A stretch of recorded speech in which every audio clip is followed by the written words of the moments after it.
I'm Al McFarlane. Welcome to Conversations with Al McFarlane. Glad to be here. Glad to have you along.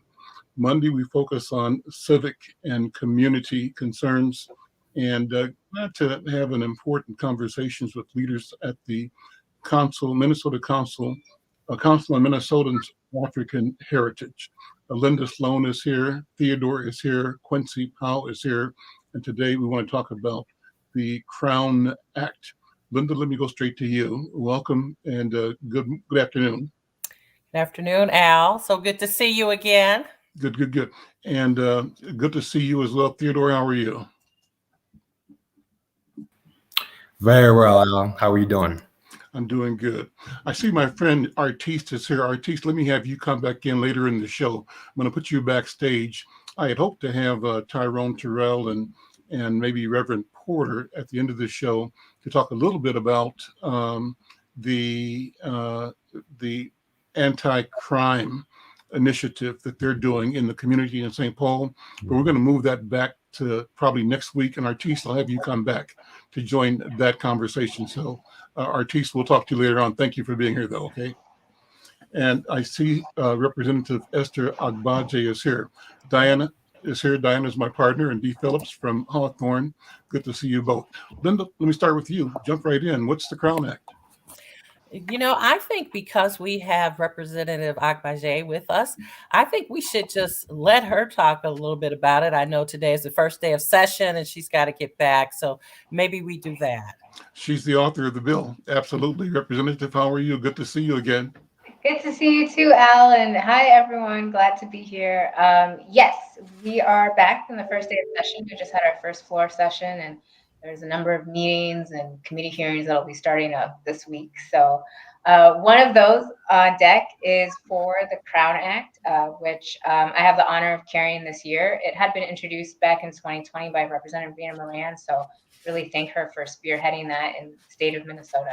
But essentially what the bill does is it ensures that racial traits like hair, texture are also protected under Human Rights Act. So the Crown Act is a national movement. It was first passed in California in 2019, and 12 other states since then have passed it. And in Minnesota, what we're looking to do is we want to update the definition of race under our Human Rights Act in Minnesota. That would include racial traits to be protected like braids, locks, and twists. So that would apply to men and women, would also apply to, other people who can wear their hair like that. So it may not necessarily just default to Black people, but that is primarily who it's meant for. I think this bill really came up because there have been a number of cases where Black women in particular have either been dismissed from a job or told to go home or told to change their hair in order to be quote unquote more professional. But we know that the way our hair grows is professional. As long as you look presentable, you should be fine. Right. And so according to statistics from the national movement, Black women are about 1.5 times more likely to be given some type of action in the workforce or school setting because of the way that they wear their hair. We also know that there have been stories throughout the years of students who have either been suspended or disciplined because they wore braids to class. Or I think many people remember the story of the young man who was a wrestler. He was wearing locks, and his locks were cut off on in the gym floor when he was during a meet. So those are kind of traumatic experiences that people shouldn't be having because of how they wear their hair, which is something they really can't change about themselves. And we want to make sure that just like, skin color is protected, your gender is protected, disability is protected, your hair should also be part of that too.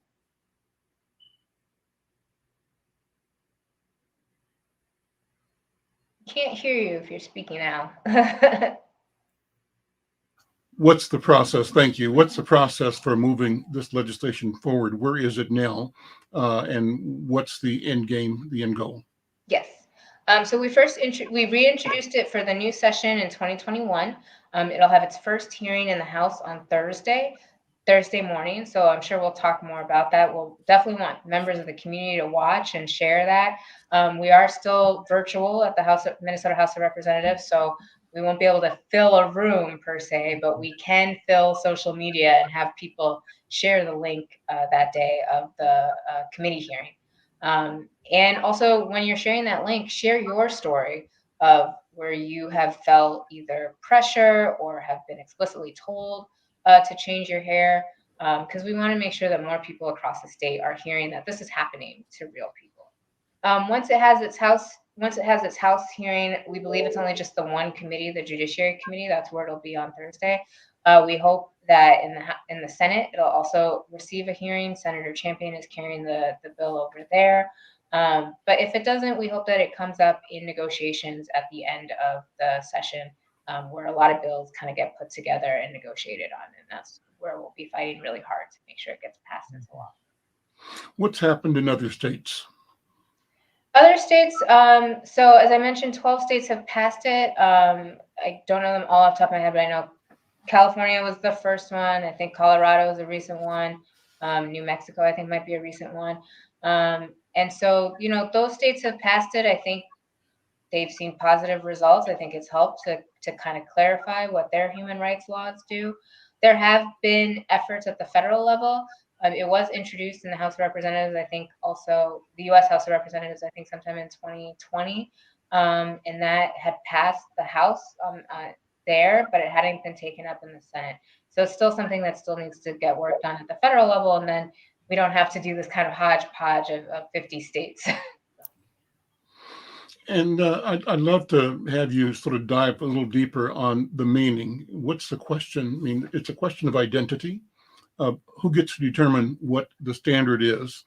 And it seems to me that this question challenges a cultural norm that places white beauty around the body of white women, in particular, white hair, white culture, white skin. And what this is a challenge to that assumption. And it doesn't deny, beauty can be anywhere, but it says beauty can be everywhere, and it's up to the beholder and the wearer to determine what her or his sensibility about beauty is. That the idea of creating a standard that's based on white sensibility and white profiles and pictures is in itself unfair. Go into that if you would.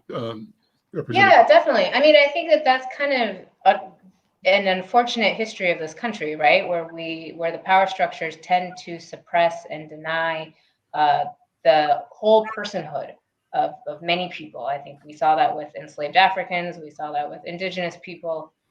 We even see that with our Asian and Latin American brothers and sisters too. Throughout history, you can find periods where people's identities were being suppressed.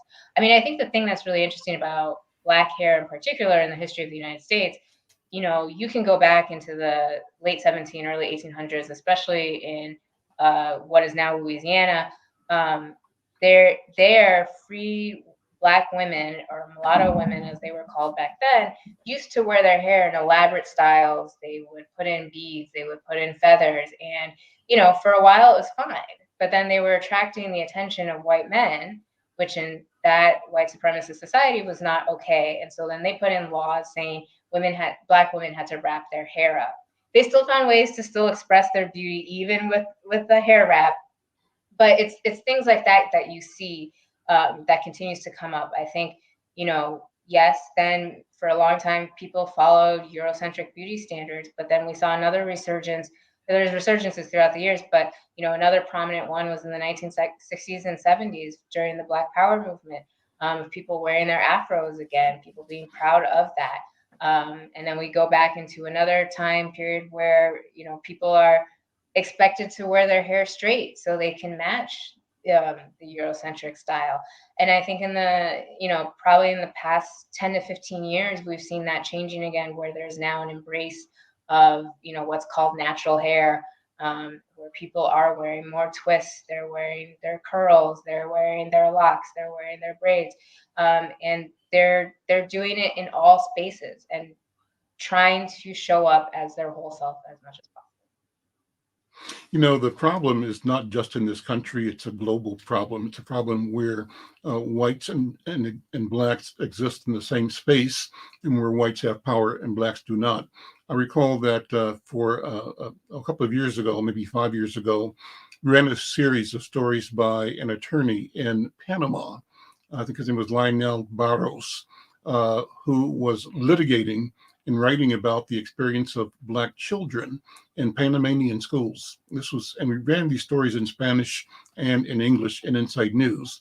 I mean, the name of the story was Trienzas. Trienzas is the Spanish word for braids, right?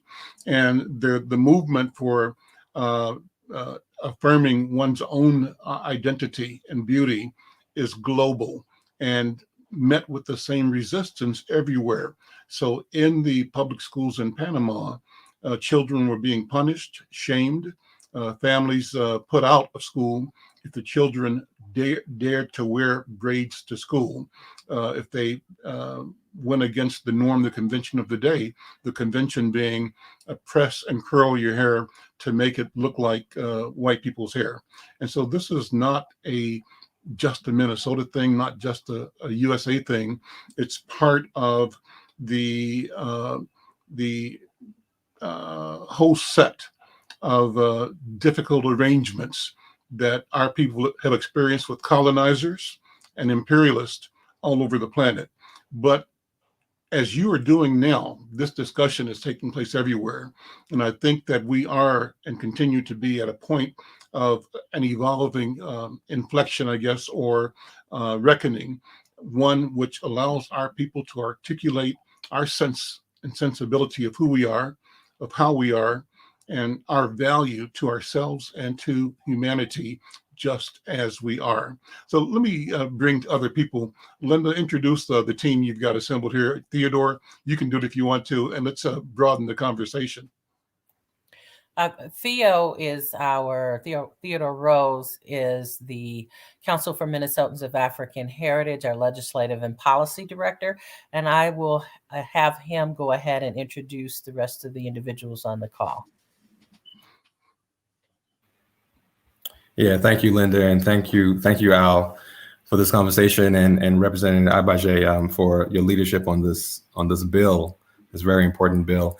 So we have on the call with us partners who have been diligent in the work pushing for this bill in the legislative process. We have Rachel Hudson with Urban League Twin Cities Young Professionals, and we also have Quincy Powell, who is also with Urban League Twin Cities Young Professionals and as Youth Link, I believe, as well. And they can speak to some of the work that they've been doing in the community regarding testimonials, and really the main thing is we're trying to raise awareness about the significance of this issue in the community. Because of the nature of the problem, right? The nature of racial bias against Black hair, the nature of hair discrimination. It's a cultural problem, right? It's a cultural issue. It's a matter of our aesthetic standards and norms, and so it can be easily taken for granted and go unmarked. So raising awareness that this is an issue in the community, that these standards are not set in stone regarding Eurocentric standards is an important thing. So that's part of the work that we're doing, and also and really then trying to have people engage the legislative process in pushing the bill forward. We think it's important at this time, Black History Month. This month, as we start Black History Month, it's really crucial that Minnesota, the message Minnesota sends on this issue and passing this bill through committee and hopefully very much this session, we make it law. So I'll turn it over to Rachel, to speak more on the work that they've been doing in Quincy as well. Thank you, Theo. Thank you, everyone. Thank you, Al, for having this conversation. Definitely wanted to touch on briefly what the National Urban League Young Professionals have been doing the past year and a half, 2 years, in our efforts to, get the community and, get members and folk behind the movement of getting the Crown Act passed. So I just want to speak briefly around just what we've been doing as a local chapter since last year of 2020. We've been trying to put educational campaigns, social media, digital campaigns out into the universe so that folk are, first of all, just aware of what the Crown Act is.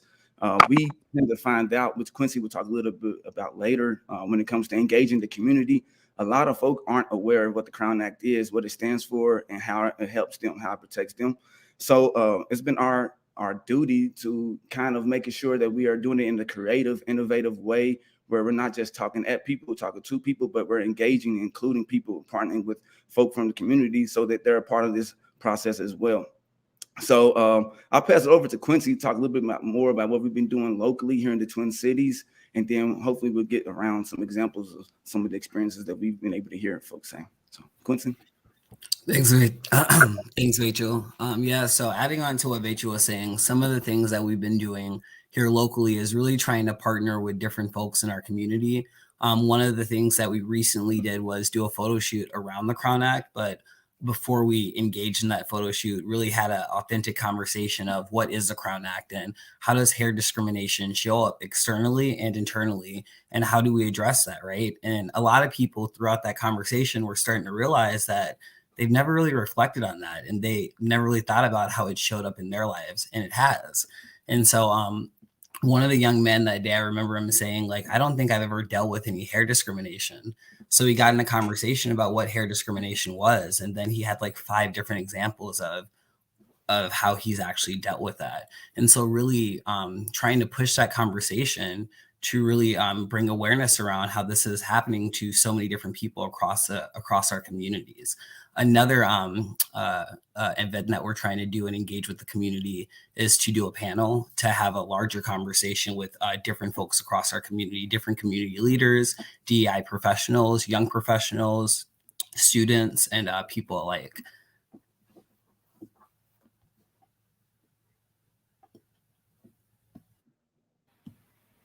Al, I think you're on mute again. Yeah.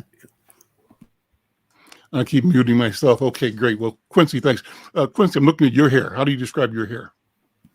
Curls. I love my curls, actually. And actually, side note, when we were talking about the Crown Act, I thought about discrimination that I dealt with as it pertained to my curls. I had a job as a receptionist, and I was going to lose my job unless I cut my hair down into 1 inch, which you would not see my curls at all. And HR, at the time I was 17, so I didn't really think about it. But they went as far to say that it was too exotic to be in the showroom, and so it needed to be more presentable.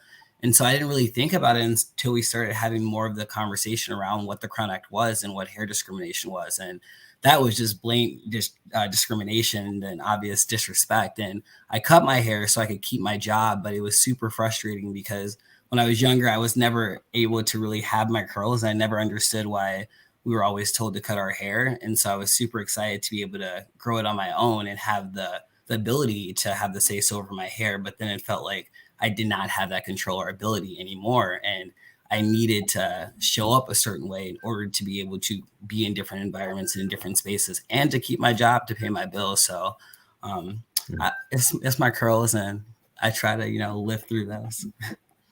I've got a hair story as well. I'm 74 now, but when I was about a little bit younger than you, when I was like maybe 18, I was actually in the Navy. And I remember I finished my freshman year at Morehouse. And in that year, in my own mind, I'd become quote unquote radicalized, meaning I found out about the Student Nonviolent Coordinating Committee, SNCC, and the movement, and was enamored with the idea of liberation, of freedom, of justice, and of Black identity, of Black nationalism, of Pan-Africanism, those things that were all new to me as a kid going from Minnesota to Atlanta to go to college. With my sophomore year, I didn't stay in school. I went to the military, went to the Navy for a couple of years, and then came back to finish school. But when I got in the Navy, I got in the Navy with an afro. And at that point in time, the standard was you got to have a certain kind of cut that tapers a certain way, and anything that reflected your identity outside of the military identity was not acceptable. And there were two ways around it. One was to wear the classic stocking cap and plaster your hair down, and then pass through the processes on the ship or during duty. And then in the evening, when you went into the town, you could comb your hair out and you still have a great afro because it was prepped that way, or you could cut it. And I ended up cutting my hair. But I remember the feeling of anger and the feeling of rage inside that my identity was being forced into submission to somebody else's standard. I kind of understand military, but I kind of don't. And what I can remember is that some years later, one of the great Minnesota communicators, a brother named Tom Tipton, had an agency called Vanguard Agency. He won contracts with the Navy and other military groups where he promoted this idea, you can be black and Navy too. That was the catchphrase. And it created and meant and reflected a concession by the military that black identity is real, valuable, and that it impacts the black soldier, the black sailor's identity and self-worth and his capacity to serve better. So this thing affects all of our lives, and it's been in an impact on our lives forever. They shall, other thoughts. So what do you think we should do in community? How does this relate to other elements and aspects of our life? It's a great question. And I wanted to say thank you for sharing your story as well. That's a beautiful testimony. It was very surprising. We've heard a couple of military stories over the weekend as well. From current captains who have twists and locks to former military members who it was their job to educate their captains on why they needed certain chemicals or products for their hair. So thank you for that. It's not just a corporate and educational thing as well, but it's also a military and a national issue in addition to that. So to Al, to your question, I do think it's extremely important that we are being allowed to show up as our authentic selves, like Representative Ajay said. Me being a young black man in housing and financial industry and a nonprofit, talking about wealth development, talking about finances, credit, etc. Being able to show up as my authentic self in front of the youth, young men, young boys and girls who just do not see themselves in the industry in a career that is one just as important as a lawyer, a nurse, or a doctor if they're not being able to see someone who looks like them in those positions. So I think it's important that we're having representation, and the only representation that a lot of our youth are exposed to when it comes to our natural hair, locks, and dreads is what they see on TV, what they hear on the radio. So how do we move away from, when our youth wanting to be the next Little Dirt, the next Little Wayne? Even Jay-Z has dreads now, and he's one of the most respected black people in the country. So how do we get folk to understand that it's not the hair, it's more so content of our character that should be judged, like Dr. King said. But how do we make sure that their representation, especially for our new generation, our youth, is being valued, is being uplifted, is being emphasized, especially as we think about some of the public safeties and some of the issues that we're having here in Minnesota, and how just being able to have something like the Crown Act in place to protect our youth from being bullied at schools. I think about Prior Lake, the young lady who had dreads, who was being bullied and everything that was going on with that situation. How do we have these conversations with our youth in our schools, and as well as with our principals, with our folk that are supposed to be taking care of our youth and of our community? So I think it's extremely important that we're having this conversation, not just in the corporate field, but with the youth, with high schoolers and the colleges in addition. So yeah, I'll stop there. Well, somebody meditate with me on the name Crown Act. What does that mean? What does it feel like? And let me tell you what I think about it, and then you can respond to it, take it up, build on it from there. To acknowledge what's on our head as our crown is subversive. It's phenomenal. It's wonderful. And it brings you a sense of worth, a sense of dignity, a sense of pride.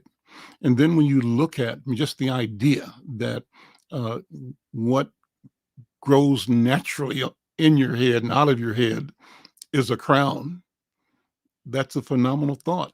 And so if it's a crown, who are you? What are you? Yeah.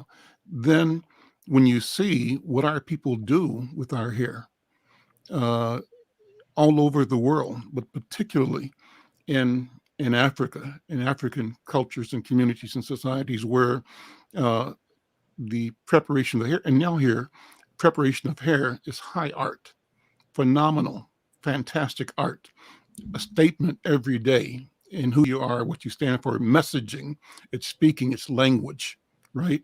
And I think that is something that is out of antiquity. It's not something that is in reaction to Europeans or reaction to colonialism, but it goes back to our original sense of who we are and our relationship and how our bodies are part of the communication and our hair, our crown, part of the communication that we share with each other. Those are my thoughts. Representative, what do you think? I mean, why the name Crown Act? Am I romanticizing too much? Am I putting too much No, I don't into think this? you are. I think they came up with the acronym first, right? Because of many of the things that you said, that it is our crown. It's, it's what we have. It's what we can take pride in. And then they created language around those letters. But I think that that's right. I mean, one of the things that I've experienced in my life is just feeling this immense pressure to kind of tamper down my hair or not wear braids. When in fact, a lot of the styles that we use in Africa are meant to be protective. I remember my mom telling me stories of how when she was in school, they would all plait their hair, which is a style of braiding. And it's a way to protect your hair from the sun and the dust and all of those things. And it's also a time where, people would get together and they would do their hair. Like those stories also talked about how the girls would get together and who could braid the best and who learned this and that. So I think, so for me, I think it's a celebration of who we are. And I think having a law like this, especially in a country of the United States, considering the history that we have, just makes it clear that we recognize and celebrate the differences in all of the people who live in this country. And we want to make sure that that's protected. And so at the end of the day, for me, yeah, I think it is really about kind of celebrating the crowns that we wear on our head. Awesome. Let me ask you, Representative, and stay as long as you can, what other things are on your agenda for the upcoming session? Any ideas that you want to share right now? And we're going to have you back as often as you're available, obviously. I know. We'll make this like a bi-weekly session. Sure. Yeah. So for me, going into this session, obviously I have the Crown Act. We're very proud of that. Also still working, especially even with SEMA, still working on the African American Family Preservation Act, making sure that our Black children continue to stay with their family members. While it is true that maybe they're with a parent right now who can't take care of them, it doesn't mean that they don't have a cousin or an aunt or an uncle or someone else in their family circle who can take care of them until that parent is ready to step up. And similarly, we also want to make sure that what that bill does is provide resources first rather than defaulting to taking a child out of the home. So we continue to push that effort forward. We're working on that. This year with our $7.7 billion surplus, everyone's got a lot of different ideas.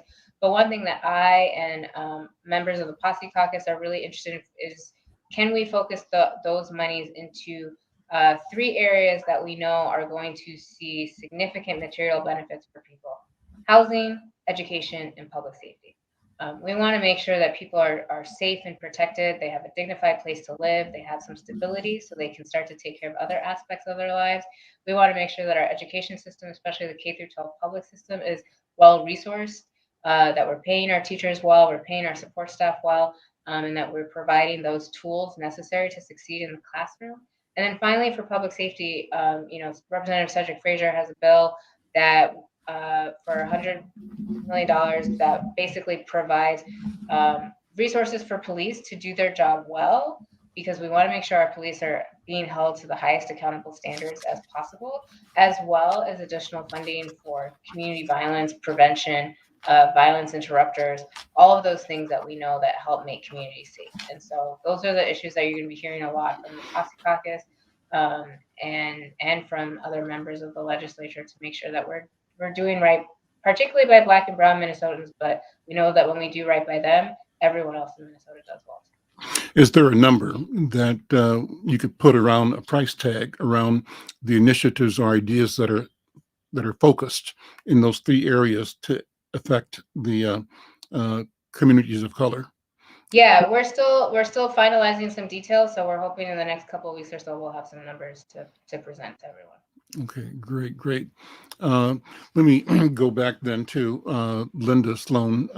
Linda, the question of family preservation is one that the council pioneered a dozen years ago when I was chair of the Council on Black Minnesotans. That's what's called. Then we initiated efforts to create family preservation legislation in the state, and the pushback then was akin to people who were in the service pipeline, meaning the families that were doing foster care, experiencing that as really a revenue stream that was significant. And the criticism from our community, from the Black community, was that our state is not making the extra effort to preserve families. As you said, Representative, even if a parent is incapable of managing or supporting or handling the obligations of parenthood, there are aunts, uncles, grands, and other people in the community that can. And the question is the child better off being with another family member or in the community? And the prevailing thought may have been that Black children were better off in white homes. Well, that is an extension of the now viewed as horrific posture. For example, with Native American children, the system of taking Native children out of their culture, out of their families, out of their community, and putting them in boarding schools or in white schools where they were theoretically being de-raced, where the intentional and stated initiative was to make them no longer Indians, but to infuse in them a new identity that made them part of and acceptable to and appreciative of the colonizer, the victor. And so all of these things go into this. Linda, where do you see us now, and what do you see as both support and or resistance to the furthering of the family preservation initiatives as we're presenting them in 2022? Well, I would say that it is getting some traction, and definitely the community is behind this bill. We've been working with various partners to move it forward. Even in the Department of Human Services, they are looking at this. They have their own version of this bill, but they are also partnering on the bill that's being put forward. I personally have not heard of a lot of opposition, but I'm not working in that specific space. And maybe Theo may have heard of some issues. I'm not sure. Yeah, I mean, I think that the main thing. So first of all, in terms of the bill and why, our council has been behind it, as Al, you were saying, and why we think the community should be in full support.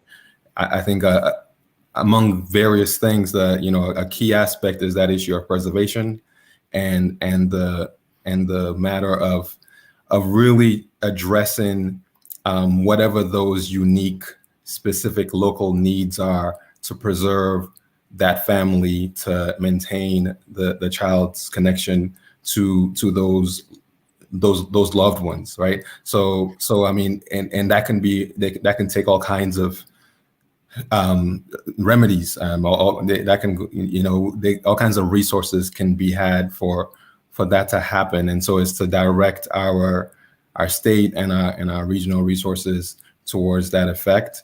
I think that's what makes the bill a really important one. It makes the sort of philosophical approach behind it is really important. In terms of opposition or the traction, it's a work in progress. I think I would have Representative Abaje speak to that because she certainly is in the mix in the House and in the legislative body.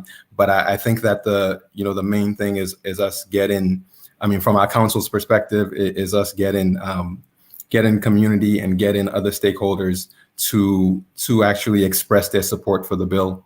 And really that it's to have a long game approach that these things that we have to continue over the next weeks, over the next months, and hopefully this session we do make some headway in terms of getting that legislation passed. But as Linda was saying, the important thing or a key thing for us to always keep in mind about the move to the African American Family Preservation Act and its history is that it has made some changes even without becoming official law, right?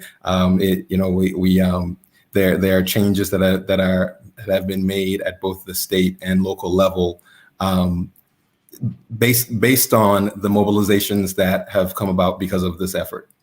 So it's gradual. The process is gradual, but I think that we have a lot to look forward to and to be optimistic or hopeful about in terms of what happens this session. Representative Agbaji, would you comment here? And before you do, my memory says that this is one of the places where the question of power comes up. The power of defining what reality is and what truth is and what is. And the assumption here that is laid bare that we must challenge for the sake of our own humanity is that white culture, European culture, is the standard that everybody else has to aspire to. And that necessarily or therefore the cultures that our families come out of are substandard, have less value, and it is in our own good if we can either be disconnected or disavow or change ourselves to gain to be mirrors of white definitions of what human beings are. That's the discussion. That's the where the rubber meets the road, I think. And I think both in the question of the Crown Act and in the question of family preservation, also in the question of what you mentioned about how we approach Representative Frazier's bill to bring 120 million into dealing with corrections and public safety. That what's innovative here, from my point of view, is number one, our leadership is saying yes, we need to support and improve the capacity, the ability of our public safety institutions to serve, but we also need to at last engage, and that means hear and listen to and utilize the wisdom, the knowledge, the lived experiences, and the leadership from within the community that hasn't been the practice in the past. So what do you think? How do you tie all these things together, Representative Agbaji? No, that's definitely true. I mean, we know the society that we live in. We know that it wants to kind of keep people down who don't conform to the white power structures.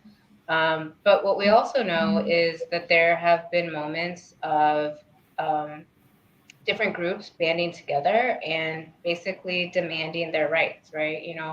And we have to do that again here. And I think with, bills like the Crown Act and the Family Preservation Act and looking at a different approach to public safety, what we're trying to say or what we're doing is standing up and saying, our communities matter, our values matter, and the way that we show up in life matters.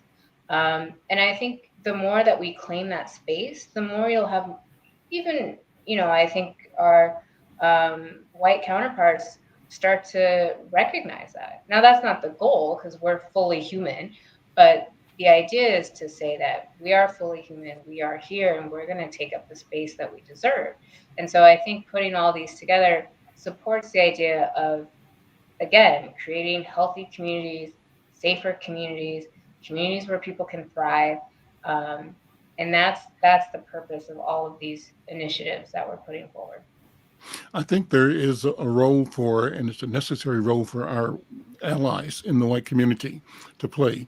I think our objective is, as we assert our own identity, is to enable other people to be free of the presumptions and of the articulated lies that they use to mask their atrocity against humanity, right? And to have all of us reconcile the reckoning.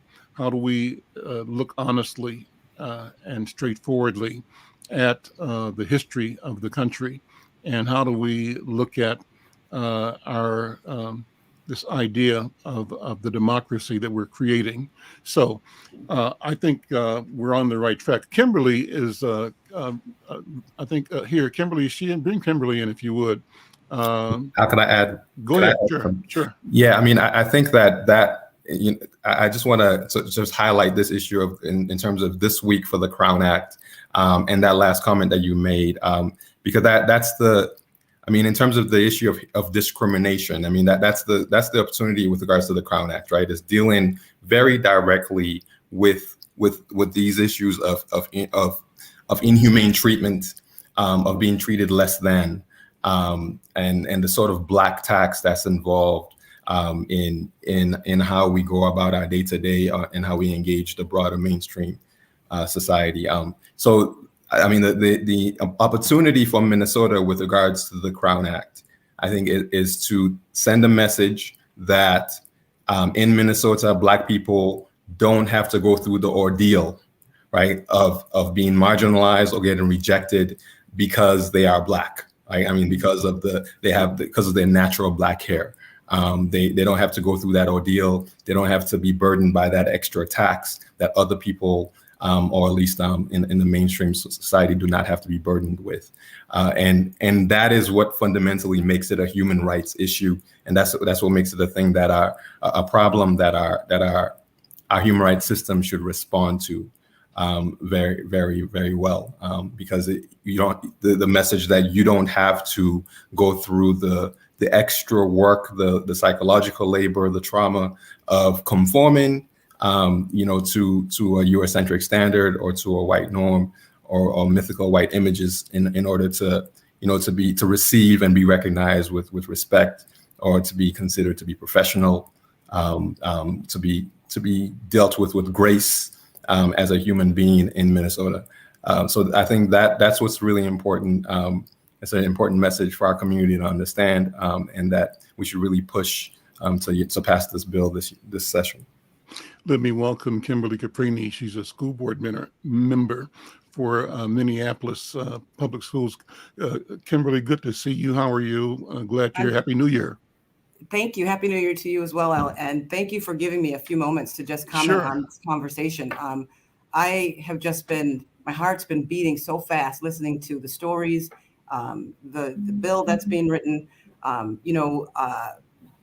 tried to have locks 3 times in my early 20s. And each time my hair started to do what it was supposed to do naturally, I ran to go get my hair done really quick because I just would freak out. And I was worried about what people would think about what I looked like. And one day I was talking to a friend at a show in one of the parks.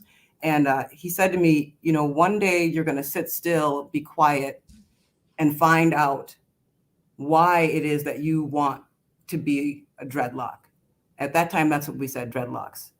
And I did that. I sat still for like a week or two. And I just was trying to figure out, why is it so important for me to do this? And what I found is that it was because I never felt like my authentic self prior to having my natural hair. I mean, there's a host of things that played a part of me not feeling like my authentic self. We all know what those things, growing up in the 70s, going to predominantly white schools, all of those things. But hair was just such a big deal. So in July 7th, 1994, I said, I'm throwing everything away. I threw all my combs away, all my brushes, all my blue grease, all the conditioners, everything. I got rid of all of it. And I just gave in and just let myself be. And it was the most amazing, it was like a revelation. Just the way that people were starting to respond to who I am. I got a lot of negative flack from people, people trying to pull my hat off because they wanted to see what was happening. You know, I was skipped for jobs because of the way my hair looked, but I just pushed through and pushed through. And what I found is I am not my hair. You know, I am my hair does not make me who I am, right? But it is my hair, and this is my natural way of wearing it, and it literally lifted up who I am authentically. And I just have been so moved by so many of the comments that folks have made. I wanted to share that because it's been 28 years that I've had my locks, and I couldn't be more free in this being. And I couldn't imagine having someone tell me that I'd have to change my hair in order to assimilate again, because those days are done. And the last thing I'm going to say is I did put in the chat for the caucuses. There's information there for anyone who wants it. And yes, I am running for re-election. I won't go into any details about that because I don't want to take away from. Oh, no, you should go into detail. Let's talk politics all the time. So let people know what's going on, and Yes. Anything about the caucuses. Yes, that's so important. So take a minute, take whatever time you need to talk about Well, caucuses. if you go to http:// Minneapolis or minneapolisdfl.org/2022, you can sign up to be a delegate. The deadline is February 1st by 9 o'clock.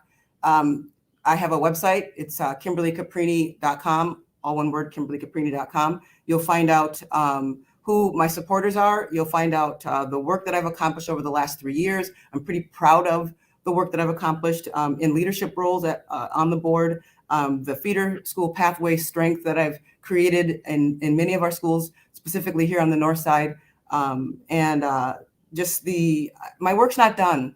You know, the district is really working on trying to become a more stable organization. And it has not been easy over the last 2 years with this pandemic.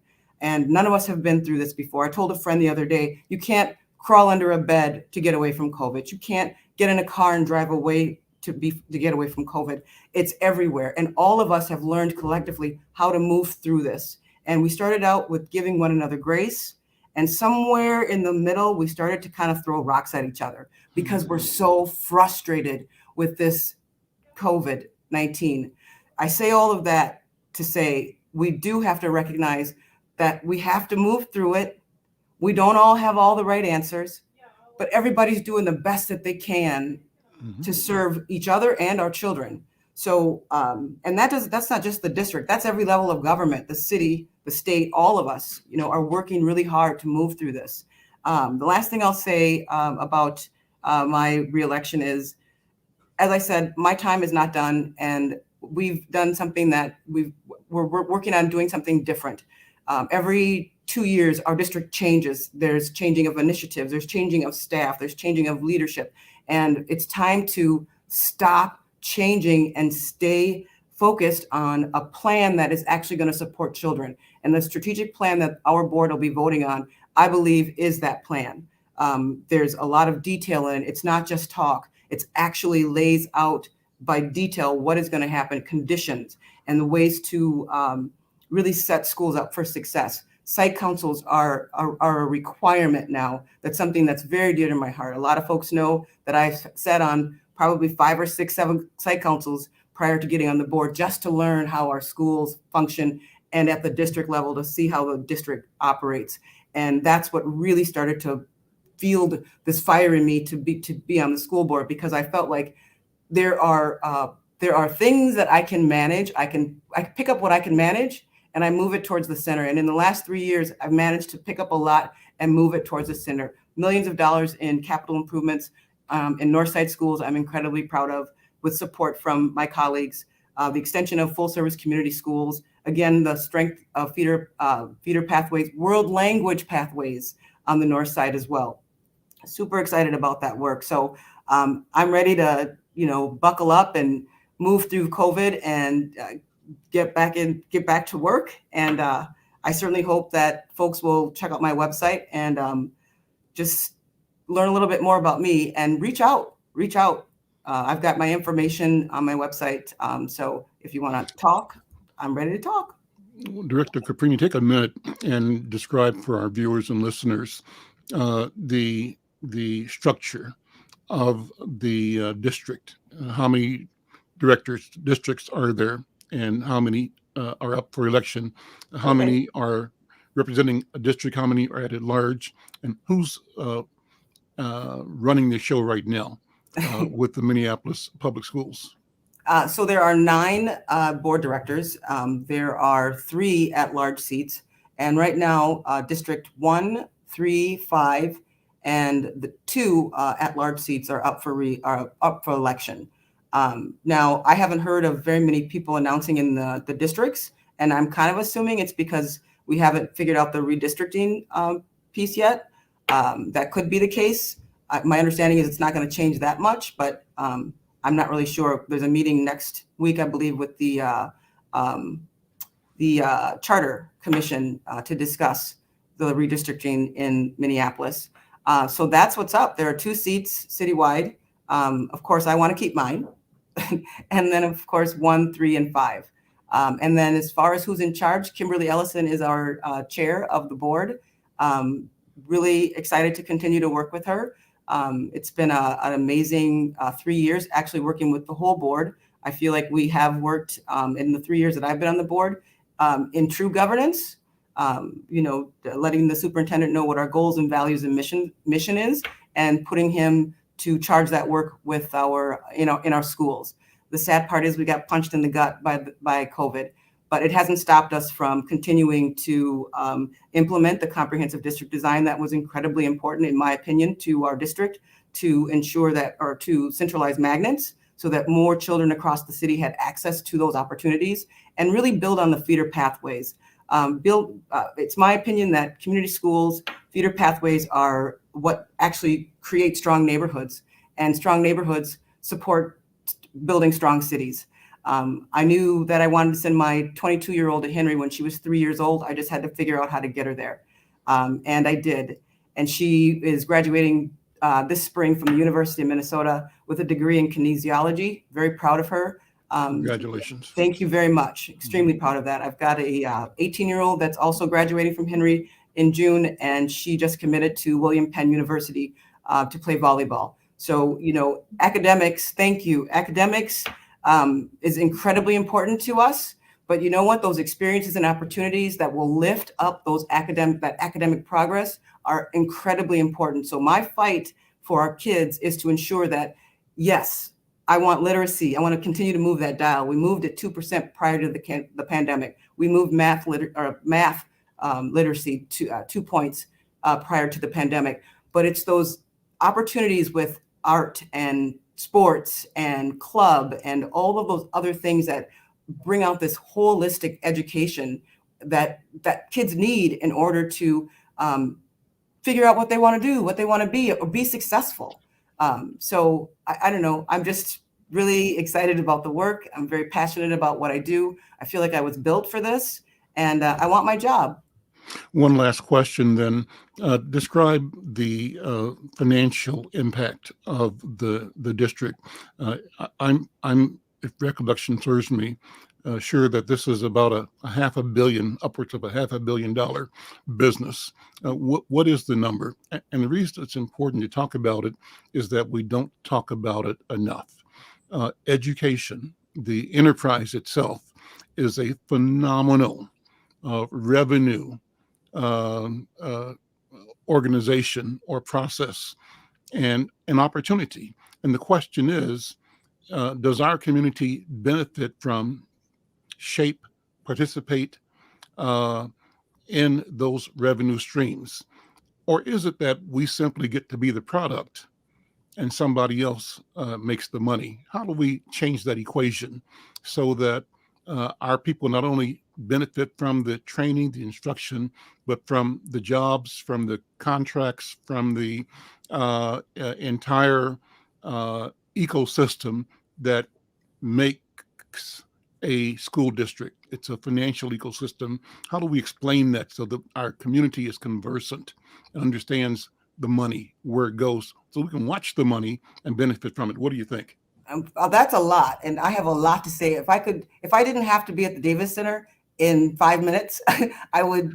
We would be on this call for give me hours. the 30-second answer, and we'll come back to it. First thing is this: yes, it is billions and billions of dollars to run a public institution like public education. And as Representative Abaje said, public schools are not fully funded. I would say probably over the last 20 years, we have not even reached the level of inflation that would actually support a lot of the things that you're saying. What we have done is we recognize that a very large portion of that money goes to who? To people. And enrollment is something that has been decreasing. The birth rate is low. We do have an increase in middle schools and high schools for students, but at the elementary level, it's decreased. So one of the ways, and again, this is my opinion, it's the work that we've done, that we can support the district or our families by offering everything that you mentioned, is by centralizing those magnets, by focusing on those community schools and making sure that we are doing our due diligence to make sure that those schools that are open have the programs that are going to benefit the children in those neighborhoods. But there has to be some kind of structure, right? We can't be schools just doing whatever it is we want to. We are a district of schools and not schools within a district. But that doesn't mean that we can't have schools create their own identity so that they're able to meet the needs of the community that they are serving. And I believe when schools are able to do that, that attracts people, that attracts families to come to schools. School climate is incredibly important. How kids feel in their building, how staff feels about one another. All of those things are things the district is working, they're doing their due diligence on. When it comes to the future, I'm not gonna lie. We could have closed schools.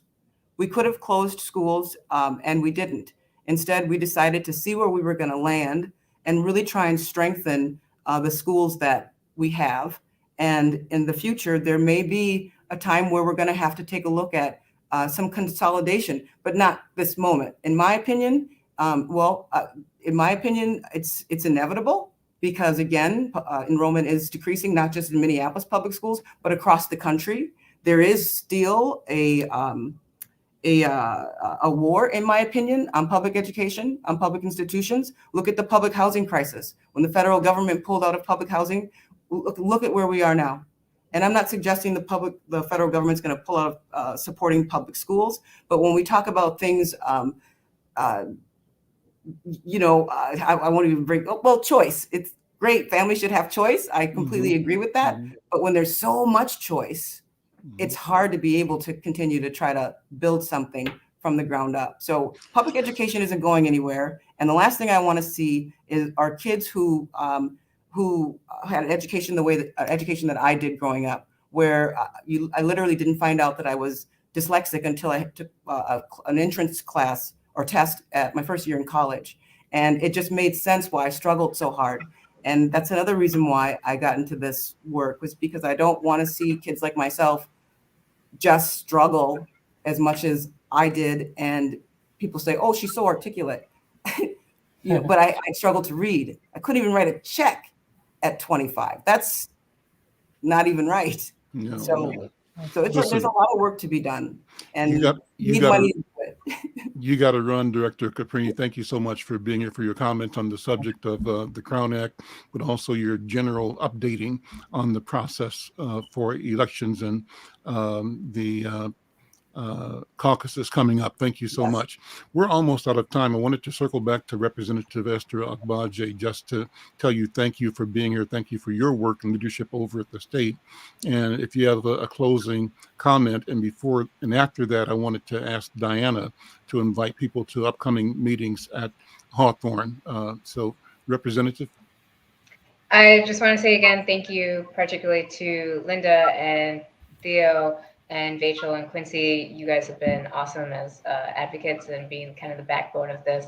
And really looking forward to continuing to share with the community and ways they can get involved. And thank you both to you, Al, and Kim, for sharing your hair stories. We need more of those because it is, like you were saying, Kim, we need to be able to be free, and we shouldn't feel, whether you're told explicitly or indirectly, we shouldn't feel that we have to hide ourselves in order to fit in. So thank you guys so much for your time today, and I look forward to talking to you again soon now.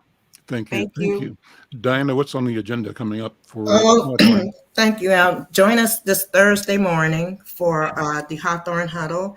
It is actually about the school administration. We're going to have the principal from Nellie Stone Johnson and the assistant principal from North Community High come and talk about how the kids is dealing with going back to school, the e-learning, and the COVID. And then we're also going to honor two great organizations in the community. And I'm going to ask Al now if you would do the honors for me on Wednesday, since you have such a good rapport with these two families. And then on February Wednesday or Thursday? You mean on Thursday? No, Thursday morning. Right, yeah. Mm-hmm. And then on February the 18th, the coalition, we're going to have Dr. Deeswick come and talk about substance abuse around pregnancy and mental health. And you can email me at dhawkins@hncmpls.org, and I will send you links for both events. Let me acknowledge that Maureen Martin put a comment in the comment section. She says that at Black App, Black is BLAQ, app, APP, we have a campaign for Black History Month, hashtag Black in Beauty. It will be on TikTok and Instagram. Our goal is to alter the algorithm to be more inclusive when people search for images of beautiful Black women and a greater variety of hair and skin tones. So information, you can reach out to her, Maureen, at blackapp.org or at www.blackapp.org. Black is BLAQ. BLAQAPP.org. That's it. Great program, great conversation. Brother Quincy, Brother Vachelle, Theodore, and Linda, excellent. We look forward to continuing working with both the neighborhoods and the council to bring legislative and community issues to the front. Dee, thank you for your support, your guidance in this. We're all in this together. I'm Al McFarlane. We'll see you next time. Take